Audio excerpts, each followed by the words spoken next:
Hello बच्चों। तो कैसे हैं आप सब लोग? उम्मीद है बिल्कुल अच्छे होंगे, स्वस्थ होंगे और बिल्कुल ठीक होंगे। ठीक है। तो जैसे कि आप सब जानते हैं कि हमने 10th क्लास की एक साइंस की सीरीज़ चालू की हुई है, जिसमें हमने जो अपने 2 चैप्टर हैं साइंस के वो कंप्लीट कर चुके हैं। और ये थर्ड चैप्टर हमारा चल रहा है, जिसका नाम है धातु और अधातु। ठीक है। इसकी भी हम 3 वीडियो क्या है ऑलरेडी अपलोड कर चुके हैं। ये इसकी 4th वीडियो है। ठीक है। तो आइए एक बार विश करते हैं, welcome to my YouTube channel study room 2.0। और जैसे कि आप सब देख पा रहे हैं कि हम आज के टॉपिक में कवर करेंगे रासायनिक गुण। अधातु के क्या करेंगे? रासायनिक गुण को पढ़ेंगे। साथ ही कुछ जो महत्वपूर्ण टॉपिक हैं उनको भी हम कवर करेंगे इस वीडियो में। ठीक है। इससे पिछली वीडियो में हम काफ़ी सारे टॉपिकों को कवर कर चुके हैं, और आइए आज के टॉपिक को बिना देरी के साथ शुरुआत करते हैं आज के टॉपिक की। ठीक है। तो अधातुओं के रासायनिक गुण। ठीक है। इनके रासायनिक गुण क्या क्या होते हैं? ऑक्सीजन से क्रिया। अधातुओं की ऑक्सीजन से क्रिया। अधातु ऑक्सीजन से संयोग करके ऑक्साइड यौगिक बनाते हैं। क्या बनाते हैं? अगर हम अधातुओं की ऑक्सीजन से क्रिया करते हैं तो वो क्या बनाते हैं? ऑक्साइड यौगिक बनाते हैं। ठीक है। आइए इसकी एक अभिक्रिया देखते हैं। जैसे हम ले लेते हैं सल्फर। ठीक है। यानी एस। ठीक है। अगर हम इसके कर देते हैं ऑक्सीजन से अभिक्रिया कर देते हैं तो क्या होगा? ये सल्फर ऑक्साइड बनाएगा। ठीक है। क्या बनेगा? SO2 यानी सल्फर ऑक्साइड। ठीक है। ये हमारी अधातु है, और अधातु की जब हम ऑक्सीजन से क्रिया करते हैं तो हमें क्या मिलता है? सल्फर ऑक्साइड यानी ऑक्साइड यौगिक मिलता है। एक और अभिक्रिया आप ले सकते हैं, जैसे कि आप ले सकते हैं कि हम लेंगे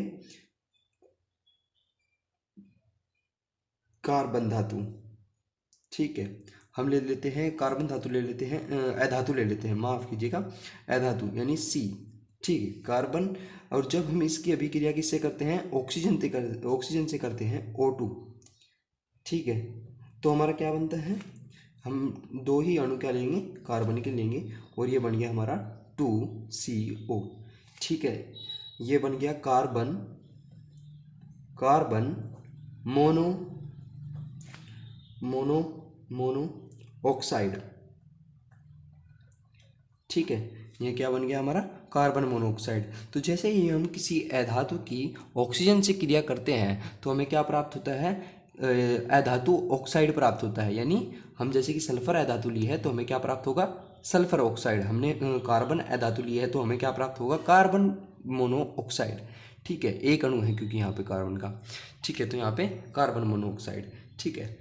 अधातु ऑक्साइड जल में घुलने पर अम्ल बनाती हैं। यदि हम जो अधातु होती है, अगर हम उनकी जल से अभिक्रिया करा देते हैं तो वे क्या बनाती है? अम्ल बनाती हैं। ठीक है। जैसे कि इसकी एक अभिक्रिया हम आपके सामने लेते हैं, जैसे कि सल्फर ऑक्साइड।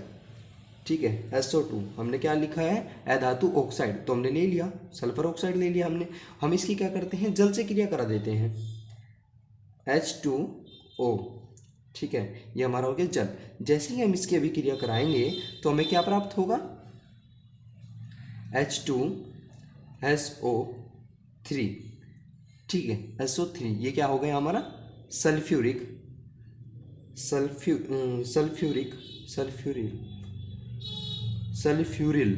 ठीक है। फ्यूरिक नहीं है, सल्फ्यूरल फ्यूरल अम्ल। ठीक है। ये हमारा बन जाएगा। ठीक है। तो जैसे ही आप क्या करते हैं, अगर आपके पास अधातु ऑक्साइड है और हम उसकी अभिक्रिया जल के साथ करते हैं तो हमें अम्ल प्राप्त होता है। ठीक है। उसके बाद आ जाता है सेकंड है हमारी हाइड्रोजन बनाने का गुण। इसमें क्या होता है? जो हमारी अधातु होती है इसमें हाइड्रोजन बनाने का गुण होता है। ठीक है। आइए इसकी एडिंग पढ़ते हैं।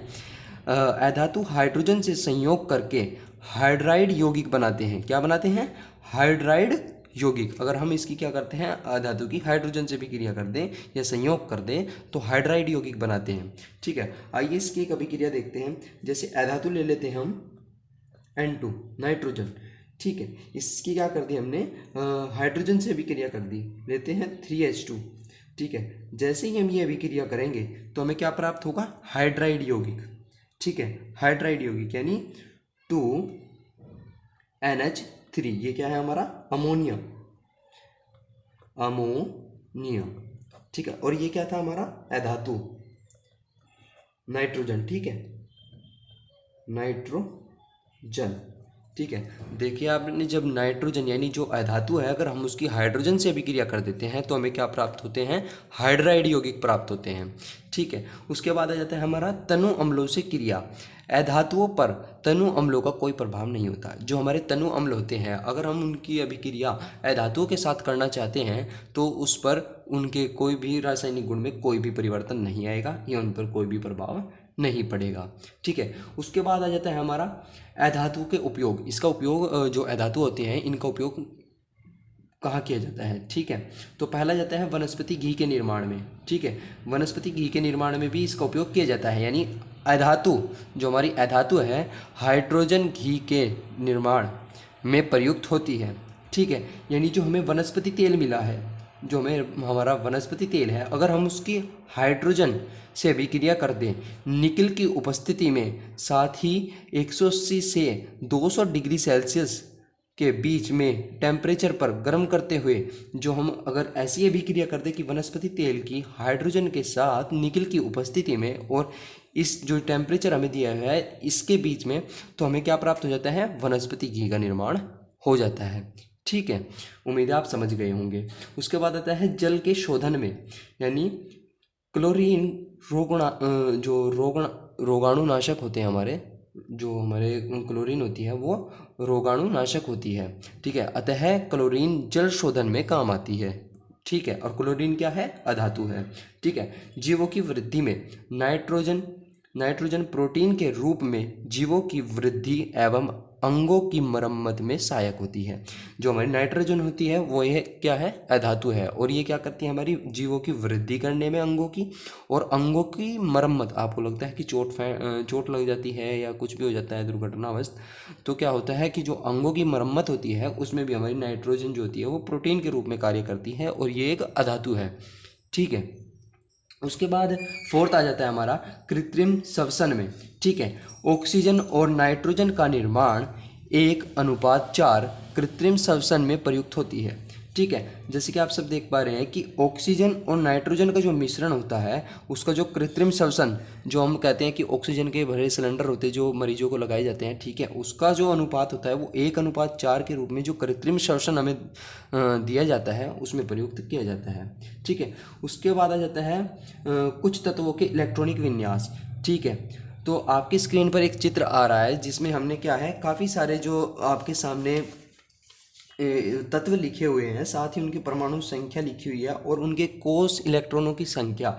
जैसे कि आपको पता ही है कि 4 कोष होते हैं हमारे KLMN, ठीक है। तो इनके नीचे आपको क्या लिखी हुई है, सभी के सभी जितने भी हमारे तत्व हैं, उत्कृष्ट गैसें हैं, धातु हैं, अधातु हैं, तो उनकी क्या है, सभी लिखे हुए हैं कि उनमें कितने परमाणु क्रमांक होते हैं और उनकी कोषों में इलेक्ट्रॉनों की संख्या कितनी होती है, ठीक है। आप उम्मीद है कि आप इनको कॉपी में नोट कर लीजिएगा, ठीक है। उसके बाद आ जाता है हमारा, हम जानते हैं कि उत्कृष्ट गैस अक्रिय होती हैं। जो हमारी उत्कृष्ट गैस होती हैं वे क्या होती हैं, अक्रिय होती हैं।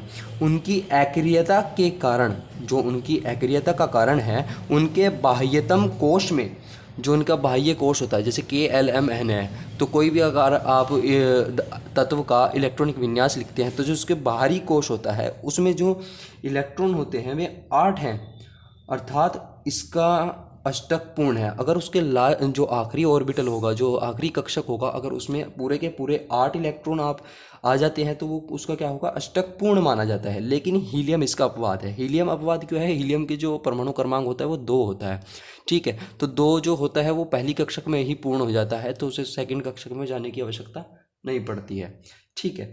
तो आइए एक उदाहरण के स्वरूप आपको समझाते हैं कि जैसे कि आप जानते हैं कि सोडियम, हम ले लेते हैं सोडियम यानी Na, ठीक है। अगर आप इसका इलेक्ट्रॉनिक विन्यास लिखें, ठीक है, तो क्या होगा, आप जानते हैं 11 होता है सोडियम। तो अगर आप इसका क्रमांक को, इसका इलेक्ट्रॉनिक विन्यास लिखें तो 281, ठीक है। इसके साथ ही आप ले लेते हैं क्लोरीन ले लेते हैं। क्लोरीन का कितना होता है, 17 होता है, ठीक है। 2, 8 और 7, ठीक है। तो आपको दिख पा रहा होगा कि अगर हमें इसका अष्टक पूर्ण करना है तो इसमें हमें कितने इलेक्ट्रॉन की आवश्यकता है, 7 इलेक्ट्रॉनों की। और हमें अगर इसके जो कि क्लोरीन का अगर कक्षक हमें पूरा करना है, अष्टक पूरा करना है, तो इसमें हमें एक की आवश्यकता है, एक इलेक्ट्रॉन की आवश्यकता है। तो अगर अष्टक नियम को देखा जाए और जो सोडियम है और क्लोरीन है, इन दोनों पर क्या किया जाए कि अष्टक जो नियम है वो लगाया जाए, तो कैसे लगाएंगे? आप पहले एक सर्कल ले लेंगे, ठीक है, ये ले लिया, ठीक है, इधर साइड में ही एक और सर्कल ले लिया। मान लेते हैं कि ये हमारा क्या है, सोडियम, ठीक है, और ये हमारा क्या है, क्लोरीन।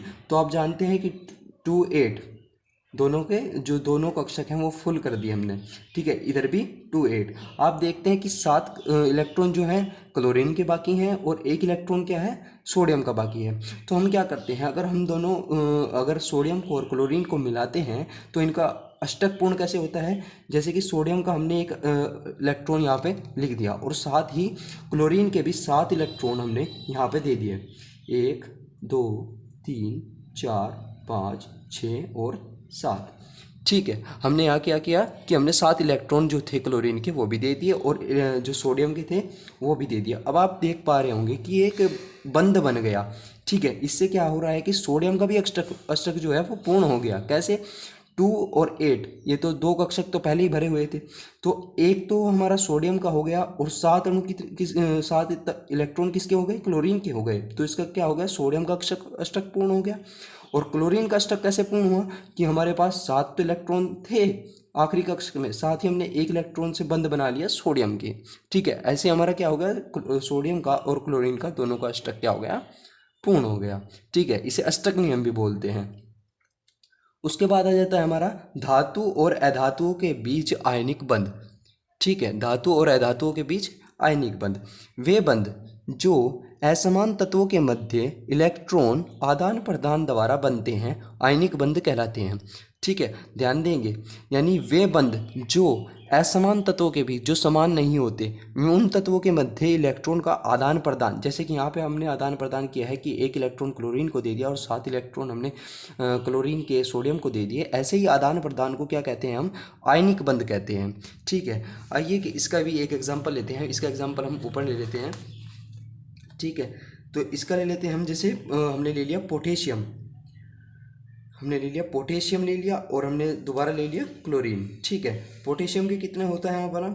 आप इसका इलेक्ट्रॉनिक विन्यास लिखते हैं 2 8 8 और 1, ठीक है। आपके दिख रहा होगा कि इसमें आखिरी ऑर्बिटल में कितने इलेक्ट्रॉन है? 1 है, ठीक है। और क्लोरीन का कितना होता है? 2 8 और 7, ठीक है। ये पीछे भी हम पढ़ चुके हैं, ठीक है। तो आपको जैसे पता है कि हमें इसके कक्षक में कितने, अगर इसका अष्टक हमने पूर्ण करना है तो इसमें हमें कितने इलेक्ट्रॉन की आवश्यकता है? 7 की। और इस अगर हमें क्लोरीन का अष्टक पूरा करना है तो इसमें हमें 1 की। तो दोबारा हम 2 सर्कल लेंगे, ये ले लिया हमने पोटेशियम का और साथ ही हमने ले लिया क्लोरीन का। ये हमारा हो गया K और ये हो गया हमारा Cl। तो ये तो पूर्ण है, 2 8 और 8, और इधर भी 2 और 8 पूर्ण है। लेकिन हमें क्या है कि हमें आवश्यकता पड़ रही है तो कितने इलेक्ट्रॉनों की? क्लोरीन को 1 की और पोटेशियम को 7 की, ठीक है। तो हम पोटेशियम को 1 इलेक्ट्रॉन लिख दिया, ठीक है। इसे हम क्रॉस से डिनोट कर देते हैं, ठीक है। उसके बाद जो हमारे क्लोरीन के हैं उसके 7 इलेक्ट्रॉन भी हम यहाँ पे लिख देते हैं, 1 2 3 4 5 6 और 7, ठीक है। जैसे ही हमने ये लिखा तो आप देख रहे हैं कि जो हमारा पोटेशियम है इसका क्या हो गया? आखिरी के ऑर्बिटल में कितने हो गए? पूरे 8 हो गए। तो इसका अष्टक तो पूर्ण हो गया और साथ ही साथ क्लोरीन का अष्टक भी पूर्ण हो गया। कैसे? आप देख पा रहे होंगे 7 जो आखिरी कक्षक में 7 इलेक्ट्रॉन थे वो तो क्लोरीन के पास थे ही, साथ ही हमने क्या किया? पोटेशियम का जो आयनिक बंध बना उससे 1 इलेक्ट्रॉन हमें और मिल गया। ये आयनिक बंध बन गया किसके हिसाब से? आपका जो अष्टक नियम है उसके हिसाब से, ठीक है। तो इससे क्या हुआ कि आपका क्लोरीन का अष्टक भी पूरा हो गया और पोटेशियम का अष्टक भी पूरा हो गया। इसे क्या कहते हैं कि जो असमान तत्व होते हैं उनके मध्य जो इलेक्ट्रॉनों का आदान प्रदान होता है, ऐसे बंध, जो ये हमारा बंध बना है, ठीक है, ये नियम कौन सा है? अष्टक नियम है। लेकिन जो ये बंध आपके सामने बना है इसे ही हम क्या कहते हैं? आयनिक बंध कहते हैं। एक आधा एग्जाम्पल हम आपके सामने लिख देते हैं जिसको आप अपने आप घर पे तैयार मतलब कोशिश करिएगा करने की। जैसे Ca और Cl, ठीक है। इनके इलेक्ट्रॉनिक विन्यास भी मैं लिख देता हूँ आपके सामने, जैसे 2 2 8 8 और 2, और साथ ही 2, 8 एंड 7। ठीक है, ध्यान दीजिएगा इस पे, 2, 8 और 7। ठीक है, इसका और एक और ले लेते हैं एग्जाम्पल। इसमें ये करिएगा आप कि इसमें क्लोरीन की कितने लीजिएगा, 2 अणु लीजिएगा, 2 मतलब Cl2 लीजिएगा। ठीक है, Cl2 लीजिएगा तभी होएगा ये। और इसका स्ट्रक्चर भी मैं बना देता हूँ कि Ca बीच में हो गया और Cl और Cl हो गया। यानी आप अगर इसका अगर आप सर्कल खींचेंगे तो इसमें 3 सर्कल होंगे और ऐसे 2 आयनिक बंध बनेंगे। ठीक है, और दूसरा एग्जाम्पल एक और ले लेते हैं हम, जैसे MgCl2। Mg का भी लिख देता हूँ मैं, जैसे 2, 8 और 2, और Cl का लिख देते हैं 2, 8 और 7। ये भी सेम Mg का एक हो गया और Cl और Cl, इसके भी कितने 3 सर्कल बनेंगे और 2 आयनिक बंध बनेंगे जैसे इसमें भी बने हैं। ठीक है, तो आप इन दोनों एग्जाम्पलों को अपने आप घर पे एक बार ट्राई करके देखिएगा। अगर आपसे नहीं होते हैं तो आप कमेंट में लिख दीजिएगा, मैं दोबारा आपको इनको करा दूंगा। ठीक है, तो बच्चों आज के टॉपिक में इतना ही। वीडियो काफ़ी लंबी हो चुकी है तो जल्दी समापन करते हैं। तो अगर आपको जितना भी मैं आपको हैंड रिटन नोट्स दे रहा हूँ आप इनको कॉपी में नोट करते चलिए, साथ साथ पढ़ते चलिए। और अगर आपको वीडियो अच्छी लगी हो लाइक कमेंट शेयर, और चैनल पर नए हो तो सब्सक्राइब करना ना भूलें। तब तक के लिए जय हिंद जय भारत।